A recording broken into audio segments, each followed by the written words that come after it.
আপনি আমি যদি সুস্থ থাকতে চাই, ইনশাআল্লাহ আল্লাহর দয়ায় কিডনি ভালো রাখতে চাই, তাহলে সিদ্দিকী হুজুরের এই কথাগুলো আপনি আমি শুরু থেকে শেষ পর্যন্ত মনোযোগ সহকারে শুনতে হবে এবং আমল করার আপ্রাণ চেষ্টা চালিয়ে যেতে হবে। জীবনে কোনোদিন সুস্থ থাকতে হলে সকালে ঘুমাবেন না। নাম্বার 2, ঘুম থেকে উঠেই বাসি মুখে এক গ্লাস পানি পান করবেন, কুলি করবেন না। বাসি মুখে এক গ্লাস পানি পান করবেন, পরে কুলি হোক, অজু হোক, ফ্রেশ হোক, ভিন্ন।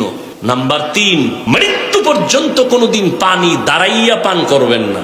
সমস্ত বৈজ্ঞানিকরা একমত, গবেষকরা একমত, দাঁড়াইয়া পানি পান করলে কিডনির উপরে আক্রমণ হয়। রাসূল ১৫০০ বছর আগে কি কইছেন? দাঁড়ায় কিছু খাইও না, পান করো না। বৈজ্ঞানিকরা গবেষণা করছে, মুহাম্মদ এটা কেন বলল? সিদ্ধান্ত দিল মুহাম্মদের প্রত্যেকটা থিওরি শুধু সুন্নাত আর পরকালের সওয়াব না, প্রত্যেকটা থিওরি মানুষের দুনিয়ার লাইনে শরীরের মহা ঔষধ। আমি তো ব্রাশ করি, মেসওয়াক করি, বহুদিন পরীক্ষা করে দেখছি মেসওয়াকের দ্বারা মুখের দুর্গন্ধ আর পরিষ্কার যেই পরিমাণ হয়, দুর্গন্ধ যায়। পৃথিবীর শ্রেষ্ঠ টাকা দিয়ে শ্রেষ্ঠ ব্রাশ কিনলেও মুখের দুর্গন্ধ মেসওয়াকের মতো ক্লিয়ার হয় না।